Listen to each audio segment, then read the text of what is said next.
Scream week rolls on, and today we are talking Scream 2, a follow-up, the very first sequel to the Juggernaut 1996 film.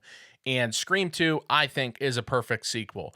It develops new characters, it brings back the ones you love, and it pushes the series forward. A lot to love about this film. Now, again, when you have a film that opens the way the first Scream opens, with the most iconic opening scene in a horror movie that anyone can remember, it's hard to top that. And I don't think it's topped necessarily with Scream 2, but I think it's close to, if not matched. The movie theater scene in Scream 2 that opens the film is amazing.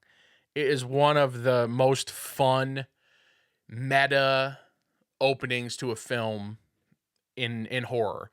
And you see immediately, you get a feel. It lays the groundwork for everything that's going on in Woodsboro, around it, pushing out to the college, everything, and lays the groundwork and the setting for what you're supposed to be seeing and feeling as far as vibes of the film.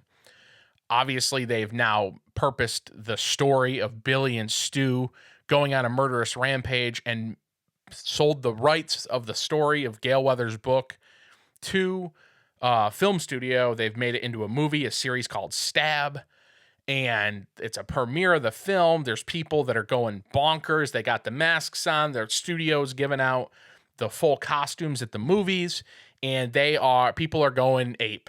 They're going out of their minds, and it's the big swell of a real life horror that happened made into now a horror movie. Heather Graham playing the Drew Barrymore role in the Stab film. Super fun, super throwback. It was great seeing Heather Graham because I don't know if she had done much in the few years prior to this. And she obviously has had like a steady run, but it was cool to see her portraying like the Drew Barrymore, the Casey Cooper role. And it was just so cool the meta-ness in those 90s that Wes was doing. Wes did it with New Nightmare in 94. We talked about that on the first Scream video that we did yesterday. And the entire meta-ness is getting even more meta and self-aware that you're in a Scream movie, you're in a Stab film now or whatever. And it's so perfect, this opening sequence. The opening scene is just great. We got Omar Epps, we got Jada Pinkett Smith on there, and they're our first two victims of the opening scene. You see the chaos and just the movie theater gives you that movie theater vibe, and that was a lot of reflecting of the crowds that were going to see the first Scream and loving it. As word of mouth spread and the film got bigger, it made over $100 million. The second film did just as well. And people were, less than a year later, we get our sequel. And it is interesting to see the route that they go. Now, if you haven't seen this, go watch it. There's going to be obviously spoilers littered throughout this week when we talk about these films. So if you haven't seen them, go watch them before you watch these videos, obviously.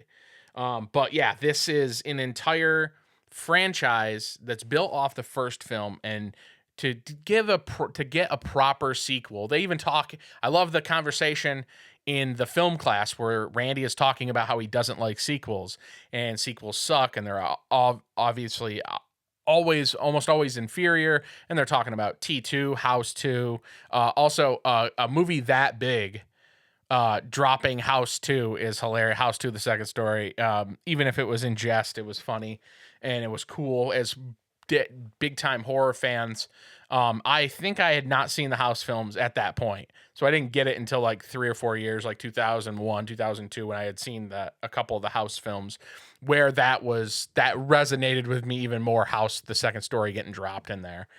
Timothy Olyphant, Joshua Jackson has a small role in here, and you get a lot of characters in a lot of actors. At the time, you get Joshua Jackson in there, like I said. Timothy Olyphant playing Mickey, the psycho Tarantino film student. Hilarious that Tarantino, obviously, all of his shit talking on Lillard and other actors and stuff. And the entire cast is just great in this. It's very lovable. Jerry O'Connell, obviously, anybody that knows him, Joe's Apartment. Just kidding. Joe's Apartment is hilarious, but obviously, Stand By Me, another film he was in the early 90s called Calendar Girl with Jason Priestley. Hilarious throwback film. It takes place, I think, in the early 60s. That movie is awesome. Check that one out. Jerry O'Connell's in that. But obviously, Stand By Me, and he was in a plethora of other films. You'll know him when you see him, obviously. Was he in Jag? Was Jerry O'Connell? Jerry O'Connell. He was in Jag. Was that the one he was in? Anyway, yeah, in Scream 2, playing Sydney's boyfriend here. Sydney's in college, and she's trying to live her normal life. She's got a caller ID because people think it's funny to call her as Ghostface.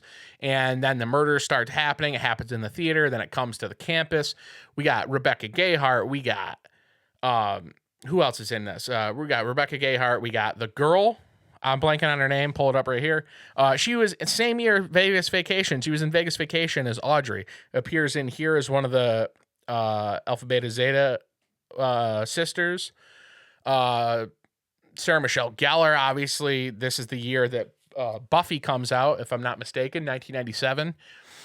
So this is a very 90s film, just like 96 was. We're right in the thick of 90s culture.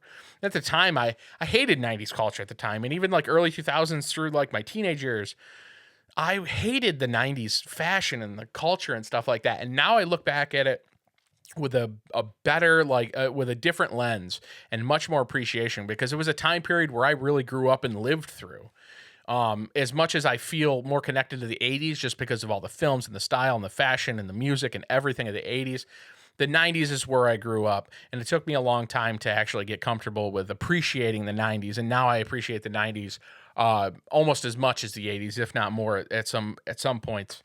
Granted, I think horror, had not really seen a ton of sequels once we got to the mid 90s. Like the Nightmare on Elm Street franchise had started to die out. It died out with Freddy's Dead. It came back with New Nightmare. That's a little different of a sequel. We got Jason Goes to Hell in 93, and then we ended up not getting another one for another 9 years until 2001 or 2 when Jason X comes out. So like the big marquee ones have kind of died out. Granted, what did we get? Child's Play 2 was 90, Child's Play 3 was 91, and then we got one in 98. But they were the tail end movies and stuff like that. We weren't in the midst of like a juggernaut film that's going to launch as a franchise. Slasher at that. We get, Scream comes out, and Scream 2 is just so... Scream 1 is just so big that we immediately get, what was that, 10 months later, I think we got in October, was it October of 97, we get Scream 2.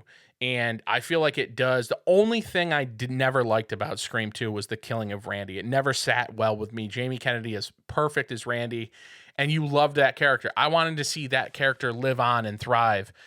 And I know that there was talks of him I know Wes had talked about Jamie surviving, not being killed in the van, and surviving the attack, his parents paying to put him in hiding, and then possibly, coming back later in the series, because obviously he appears in 3 as the recorded messages saying, if you're watching this, I'm dead. And I think that was the only misstep in Scream 2 was the killing of Randy Meeks. He should have stayed alive. That character provided so much. He was the layer in the movie that grounded Sydney and was also like her last connection of her friend group to there. Obviously, the two people that turned out to be killers, Stu and Billy, her friends gone, Tatum gone. She has Dewey and she has Gail, who she has a contentious relationship with throughout most of the series, because Gail cashing in on it with her book and just not having like a great relationship with Sydney. Sydney punches her in this movie too, or slaps her. And David Arquette as Dewey is like, Tatum's brother, obviously, is her only like one left after this film that she could have a real connection with, and doesn't think that Dewey's ever out to do anything to that she would disagree with on a big level. And the fact that Randy wasn't there, I feel like that is what kind of crippled Scream 3 for me, because you get other characters dying, you introduce other characters. And granted, you introduce Jerry O'Connell. That's the thing too, is like, if you're going to kill off Randy, why are you killing off Jerry O'Connell's character as her new boyfriend? He should have went to Scream 3, or Jamie Kennedy should have. Killing off like everyone that is like super close with Sydney, I understand it creates like the trauma aspect for her, and it drives her crazy, her paranoia, and just like she can't be close to anybody because they're going to be killed. That whole thing that they're doing, I understand that. But Jerry O'Connell or Jamie Kennedy going to Scream 3, I think it would have helped, and it would have saved Scream 3 from being kind of a blunder. It's definitely seen as like one of the weaker films until 5 and 6 came out, and I think those are not as good as Scream 3, and Scream 3 is not that good as well. Good, not as good as the first 2 or 4. Where 7's going to sit, I don't know. But Scream 2 really is a perfect sequel in my eyes. Introduces new characters, makes you enjoy and revere the legacy characters that are in the film. We get new, fresh faces. The script is really strong and really good. I like the idea of Sydney being in college and fearing that this is all coming back again, and who is the killer, who could possibly be the killer. And we get Laurie Metcalf. Laurie Metcalf is amazing. If you don't know, she's been in Uncle Buck. Hilarious in Uncle Buck. Perfect. Oh, yeah? Who you talking dirty to? And the entire, Roseanne show, I don't think works without John Goodman and Laurie Metcalf. And it definitely, like, when it turned to the Connors, if you're familiar, if you watched any of that, Laurie Metcalf saves that show. Otherwise, I don't think it would have worked or been able to continue on after Roseanne Barr was removed from the show and it got rebranded as The Connors. Laurie Metcalf saves that show. She is so funny, and she is the focal point of the show as far as like talent goes. By far the most talented actor on the show, I think. Her and John Goodman for sure. And she is she is one of the most underrated actresses ever. For her to play Debbie Salt as Billy's mother. Billy's mother. Also, one of the greatest lines, and I say it all the time, and usually pertains to nothing of, tied in intellect. It's just something fun to say, the Billy's mother thing that Timothy Olyphant says. And it's just so funny. It's so funny to get that. Timothy Olyphant is great in it. I do think when you watch these films in hindsight, you pick up on so much, like the video store scene in the first one where Jamie Kennedy's talking about how the dad's a red herring, it's Billy. And him and Stu like kind of corner him. Stu gets behind him and he's smiling and stuff. It's so evident right there that they're the killers. But you don't think about it, especially on a first time watch. And the more and more I watch it, I was just like, geez, I feel dumb not knowing that they were not figuring it out right then that they were the killers. But there was many swerves in that of who could be the killer. And there was in this too. Like, Mickey reveals Derek, played by Jerry O'Connell, that tries to make Sydney think that they're in it together, that it was the dual two-boy killer again. But it wasn't. We get revealed that it's Debbie Salt, the reporter who is admiring and following and tracking down Gail the entire time and posing as a super fan and a protege to her. We find out that that's actually Billy's mother. How Gail didn't dive in deep enough to discover who Billy's mother was, I don't know. But I know she lost weight and stuff like that, so maybe that's why Gail didn't recognize her. Or maybe Gail just didn't do enough of her research and didn't know what Billy's mother looked like. But she had took off at that point, so maybe there was, nothing but the picture where she says, she was 60 pounds heavier and makeover. She had a makeover or whatever. So who knows? Regardless, I love, and then Billy's mother turns on Mickey and kills him, and her motive is straight revenge for killing her boy Billy. And it's just a great film. It's super fun. It was really inventive the way that who they revealed the killer to be. I feel like, and I'll talk about it when we talk about Scream 3. I feel like Scream 3 was we were really stretching for that one. 4 is amazing. The reveal who the killers are in that, I think it's great and it's super fun. It's pretty predictable, but it's fun. 5 and 6, not great at all. Was as far as like the route that they went. We'll talk about those. We're gonna cover those in one episode because I don't think either one of them deserves their own standalone episode. But we'll get it regardless. You'll get it regardless. But Scream 2 really is perfect sequel. Get another killer soundtrack. You saw, I'm sure, the short I did on the first Scream soundtrack. Creed was all over, baby. They were all over every soundtrack. They were on H2O, Halloween H2O. 20 years later, they were on that. They're on this. Creed was huge at the time. And, we get What If and what? We get a Creed song in this one, I think. And then we get a Creed song. We get What If in Scream 3 and the music video for that. Hilarious. It brings me back to like growing up in those early 90s. It's so wild to think about. It's been so long, and 29 years since Scream 2 now. And Scream 2. Is Scream 2 the best sequel of all the Scream films? Let us know in the comments if you think that Scream 2 is indeed the best sequel. Is it the best sequel? I don't know. You tell me. I think it probably is. Sometimes I could say 4, but I think 2 really is the perfect sequel.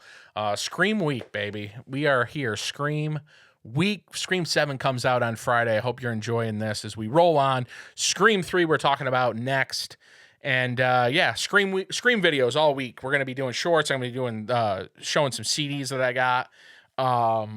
Cuz CD is great. CD is great. You love CD. CD is digital forever and it's physical forever. Digital and physical forever. You got to love it.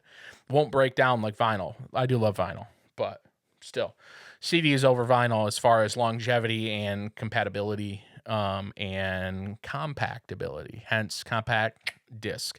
Scream 2, great sequel. Is it your favorite? Say it in the comments. Let us know what your favorite Scream sequel is. If it's 2, let us know down below. Give this video a like. Give us a subscribe, as it were. And let us know that you're watching. Share this video. Let us know that you're enjoying this. Scream week, baby. Here we are. Scream 7 comes out on Friday. They should throw me a couple shekels here if I'm doing a whole Scream week. I'm promoting Scream 7. Jeez, throw me a shekel. Give me a free popcorn or something. Lord knows you got to work for it for Regal. But yeah, Scream 7 comes out on Friday. Scream week is here, baby. Is Scream 2 the best sequel? Let us know.